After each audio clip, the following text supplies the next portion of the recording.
Hey folks, I'm Lucy at Ballyhoo Creations, where I make funny little dolls and puppets with an embroidery machine. But in this video, I want to talk about 5 tips for attending the H&H trade show in Chicago, June 22nd through the 24th. And tip number 1 is all about what to wear. Obviously comfortable shoes, because we're going to be walking a lot. No one's going to judge you for your shoes. Wear something that makes you feel professional and confident. And remember, this is a handmade trade show, so wear something that you made if you're into that kind of thing. Be your unique and creative self. Show off your wearable art if you are into that. A lot of people will be doing that, so you won't be alone. Tip number 2 is about what to bring, and business cards are still a thing at trade shows, so don't forget to bring your business cards. Bring your elevator pitch. Everyone you meet will ask you, what do you do? What do you create? What do you sell? Have a little 30-second speech prepared that tells the story about your business.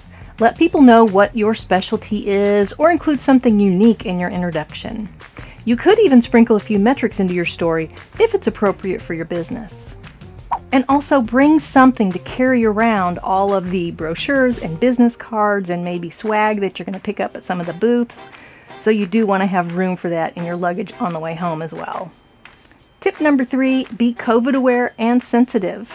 This is the first time a lot of us are getting together in a large trade show like this for the last few years. So some people are still very wary, some people are still very uncomfortable. And so even though there are no more testing requirements or mask requirements for the trade show floor, some people are still a little leery of that. A lot of people will still be wearing masks. It's your choice of how you want to do it. Just be aware of other people's feelings, especially if you go into a booth and if they request you to wear a mask, just put one on. There will be plenty of free masks, free hand sanitizer, and even rapid COVID tests for you at the trade show. There will also be stickers that you can put on your name badge that say whether you're open to handshaking or hugging, or if you're more of the, keep your distance kind of person. That's all cool. Tip number 4 is network. Meet new people, smile, say hello, strike up conversations. Be the person asking, who are you? What do you do? What do you make?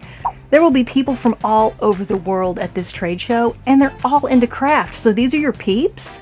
So make new connections while you're there. You may find lifelong friendships that start at H&H. And tip number 5, prepare before you go.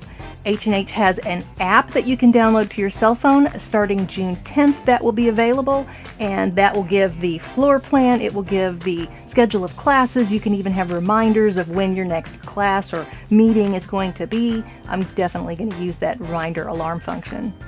Study the floor plan, make sure you know which booths you absolutely want to go visit and make time for that. Make time for the classes that you want to take, make time for the sofa talks. I'm really looking forward to those. Are you going to go see Chicago? Are you going to knit the rainbow? There's a lot of different activities that'll be happening on those 3 days. So be prepared and kind of have an idea of what you plan to spend your time on. So those were my 5 tips for attending H&H. If you have any other tips to share, I would love to see them down in the comments and let us know what tips you have. I expect I'll be making a couple more videos about H&H as the trade show approaches, talking about why me as a little tiny handmade business really wants to go to this trade show and why I'll be there, what I'll be doing, what I expect to get out of it. Hopefully I'll see you at H&H in June. That's all I have for now. By the way, if you see me at the trade show, say hello, smile, ask me what I make. I'm going to ask you what you make too. See you later, folks.